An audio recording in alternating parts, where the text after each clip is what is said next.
भाग, समय का भेद और हमारी असावधानी कई बार हमें समस्या में डाल देती और हमें पीड़ा पहुंचाती।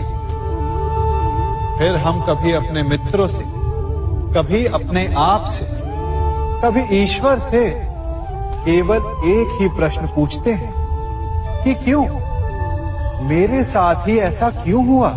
इस प्रश्न का उत्तर किसी के पास नहीं। ये प्रश्न एक चक्रव्यूह की तरह है और इससे निकलने का मार्ग भी एक प्रश्न से ही आता है। यदि ऐसी अनुभूति हो तो स्वयं से प्रश्न पूछिए कि अब मैं ऐसा क्या करूं कि उस पीड़ा का अंत हो जाए।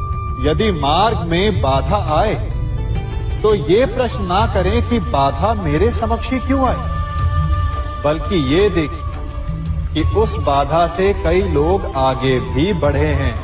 आगे बढ़ने के लिए पांव से धरती को धकेलना पड़ता है।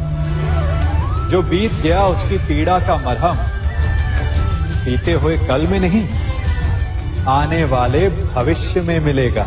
वर्तमान को अतीत के अन्याय का शोक मनाने में व्यर्थ ना करें। वर्तमान का उपयोग ये सोचने में करें कि ऐसा क्या किया जाए कि भविष्य में किसी दूसरे को वो पीड़ा ना सहनी पड़े। कभी किसी पक्षी को घोंसले की नींव बनाते देखा है?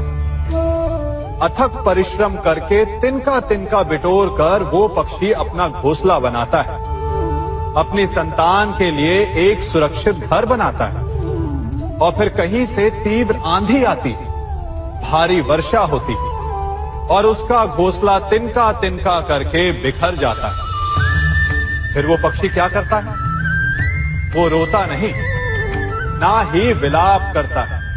वो बिना विलंब करे फिर से अपना घोंसला बनाना प्रारंभ कर देता है और सफलता पाता है। फिर हम क्यों छोटी छोटी असफलता से भयभीत होकर परिश्रम करना छोड़ देते हैं? एक बात सदा स्मरण रखिएगा, हर वृक्ष कुल्हाड़ी की एक मार से नीचे नहीं गिरता, हर चट्टान घन के एक प्रहार से नहीं टूटती। सफलता पाने के लिए अनावरत परिश्रम करना ही मात्र एक मार्ग है। स्वीकारण, सत्य का स्वीकारण मनुष्य के लिए बहुत ही महत्वपूर्ण है। जब तक मनुष्य सत्य को स्वीकार नहीं करता, उसे असत्य से लड़ने की शक्ति प्राप्त नहीं होती। जब आप भोजन करते हैं तो क्या होता है? आपका पेट स्वीकारता है कि वो भर चुका है और आप भोजन करना बंद कर देते हैं। जब आपको निद्रा आती है तो क्या होता है? आपका मन स्वीकारता है कि आपका शरीर थक चुका है और उसे विश्राम की आवश्यकता है। उसी प्रकार जब आपको किसी व्यसन को रोकना हो तो आपको स्वीकारना पड़ता है कि बहुत हो चुका, चाहे वो लालच हो या मदिरापान। उस व्यसन का त्यागना तभी प्रारंभ होता है जब आप ये स्वीकार कर लेते हैं कि आप उस व्यसन के बंधक हैं। हम में से ऐसा कोई नहीं जिनकी परछाई उनसे दूर रहती। हमारी परछाई सदैव हमारे साथ रहती है। कदाचित हमारी परछाई हमारे कर्मों के फलों का संकेत है। कदाचित इसी कारण कई बार हमें अपनी परछाई से भय भी लगता है, परंतु इस भय से निवारण पाने का एक साधन अवश्य है।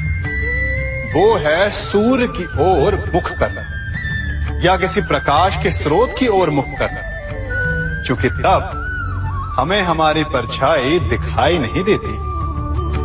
यदि इसे जीवन के संदर्भ में देखें तो ये प्रकाश का स्रोत शुभ कर्मों की चेतना है। यदि आपके मन में शुभ कर्म करने की इच्छा है तो आपको कभी भी अपने कर्मों के फल का भय नहीं होगा, क्योंकि यदि आपका मन शुद्ध होगा तो आपके कर्म शुद्ध होंगे और शुद्ध कर्मों का फल कभी अशुद्ध नहीं हो सकता। आज मैं आप सबको एक कथा सुनाता हूं। एक दिन प्रातः एक व्यापारी अपने घर से निकला। घर से निकलते ही एक बिल्ली ने उस व्यापारी का मार्ग काट दी। व्यापारी घबरा गया। वो फिर से घर लौट गया और शुभ घड़ी की प्रतीक्षा करने लगा। और जब वो पुनः अपने घर से निकला तब वो वाहन जा चुका था जिससे राजा तक पहुंचकर उसे भेंट देनी थी। राजा को भेंट नहीं मिली। राजा क्रोधित हो गए। राजा ने उस व्यापारी का व्यापार बंद करवा दिया। इस कारण व्यापारी क्रोधित होकर घर पर अपनी पत्नी से लड़ बैठा। पत्नी अपने बच्चों समेत मैके वापस चली गई और उस व्यापारी के जीवन में यदि कुछ रह गया था तो केवल अंधकार। और इन सब का कारण वो उस बिल्ली को मानता रहा जिसने उसका मार्ग काटा था। ऐसा ही एक दूसरा व्यापारी राजा को भेंट देने निकला और उस व्यापारी का मार्ग भी एक बिल्ली ने काट दिया। वो व्यापारी तनिक घबराया, परंतु उसने आगे बढ़ना अधिक उचित समझा। राजा तक वो समय पर पहुंचा। उसने राजा को भेंट दी। राजा प्रसन्न हुए और राजा ने व्यापारी को अपना व्यापार बढ़ाने की अनुमति दी, स्वर्ण आभूषण दी। जब व्यापारी घर पर पहुंचा तो पत्नी को आभूषण और अपने बच्चों को देने के लिए वस्त्र थे उसके पास। हर ओर प्रसन्नता थी। समझ रहे हैं ना? दोनों के साथ एक ही प्रकार की घटना हुई, परंतु दोनों की प्रतिक्रिया भिन्न थी। ऐसा ही हमारा जीवन भी है।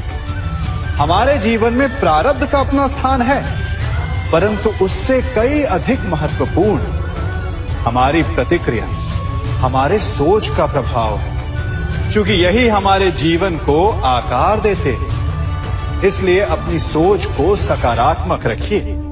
आपका जीवन सदैव आनंदमय रहेगा। आप इन दो पात्रों को देख रहे हैं। मेरे इस पात्र में जल है और ये पात्र मिष्ठान से भरा हुआ है। दोनों ही पात्र भरे हैं, परंतु देखिए,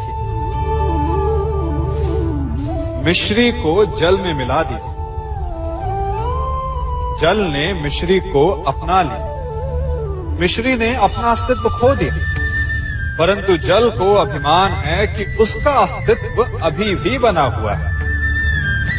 परंतु जो इस जल को चखेगा उसे अवश्य पता चल जाएगा कि ये जल अब वो जल नहीं रहा, ये अब शरबत बन गया।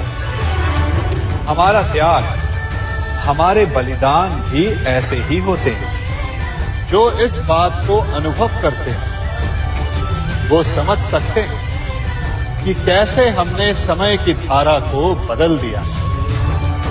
जो बलिदान देते हैं उनका अस्तित्व कभी नष्ट नहीं होता, अपितु उनका बलिदान संसार में कुछ ना कुछ परिवर्तन अवश्य लाता है।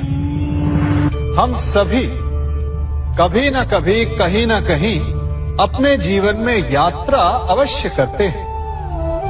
हमारी यात्रा में कभी पक्के रास्ते आते हैं तो कभी कच्चे रास्ते। पक्के रास्ते मनुष्य बनाता है और कच्चे रास्ते जानते हैं कैसे बनते हैं? चलते चलते बन जाते हैं। जब लोग एक स्थान से जाते हैं तो पैरों के दबाव से नीचे की घास कुचल जाती है। बार बार उस मार्ग से जाने से धीरे धीरे मार्ग स्वतः ही बन जाता है। और यही जीवन है, यही नियति है। जब आपके जीवन में आपको मार्ग ना मिले तो रुकिए नहीं, आगे बढ़ते रहिए और आपके पैरों के दबाव से मार्ग स्वतः ही बन जाएगा। हम सभी अपने जीवन में सफलता चाहते हैं, है ना? उसके लिए हम रात दिन परिश्रम करते हैं, कड़ी मेहनत करते हैं, परंतु फिर भी असफल हो जाते हैं। परंतु ऐसा क्यों होता है? कभी सोचा आप सबने?